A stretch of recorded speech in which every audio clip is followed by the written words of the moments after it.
When you think of a ghost story, you might think of Halloween. When I think of a ghost story, I think of my childhood and experiencing ghosts to tell stories about. When you think about a haunted house, you might think of a fun attraction or a ride. When I think of a haunted house, I think about every house I've ever lived in. When you think about paranormal activity, you may think about a fun movie that seems real. I think about my life. When you think about ghost hunters, you might think about those people on TV. I think about my friends. When you think about mediums and psychics, you might think about the people on the boardwalk or at the mall offering you $5 readings. I think about myself and people like us. When you think about the spirit world, you may get a little creeped out. When I think about the spirit world, I'm filled with wonder. What's waiting for us out there? What's beyond here? Hi, my name's Scott. I'm a medium, a psychic, and a paranormal investigator. Beyond that, I'm a dad, a husband, a son, a brother, and I have a job in law enforcement. My life is anything but normal, but I wouldn't say that it's always paranormal. It's somewhere in the middle, and it's up to me to tell you the stories that build that bridge from the normal to the paranormal in my not so paranormal life. If you haven't yet, please do me a favor, hit the like and subscribe button here on YouTube for a lot more content just like this. It's nice to have you here. If you followed me here from TikTok or Instagram or even Facebook, it's nice to have you. You might know me and my sillier antics from TikTok and those other platforms, but I actually am a very serious paranormal investigator. And what does that mean? Well, it means that I don't always take myself very seriously, but I take people's problems seriously. As a young kid, I grew up and I was always surrounded and inundated by the paranormal, by things that I couldn't explain and the adults around me couldn't explain either. I was fascinated and drawn into things like Ghostbusters and other movies with ghostly themes.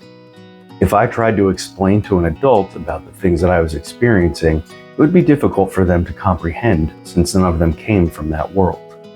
Now, as an adult who grew up experiencing the paranormal throughout his whole life, I find it important to take my experience and maybe even some of what I might call expertise to those who need it the most. That means you, who are watching this right now, your family, and yeah, even your children. I have my own kids and they're very important to me.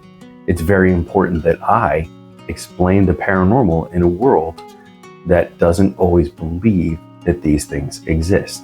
This is where we need to build a bridge between the normal and the paranormal, and I'm here to help you do that.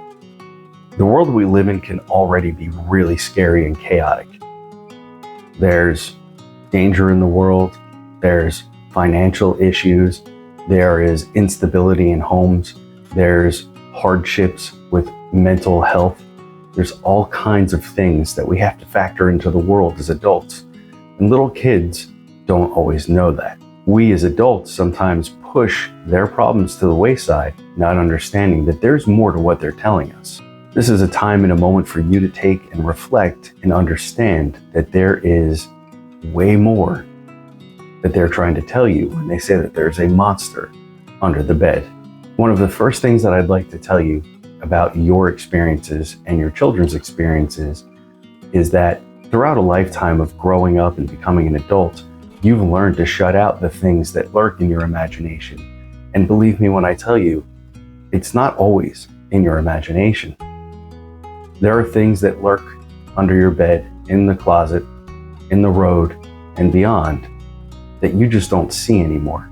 And if you do see them, you write them off as something explainable, which is fine because you have things to do, like feed the kids, pay the bills, get to work on time.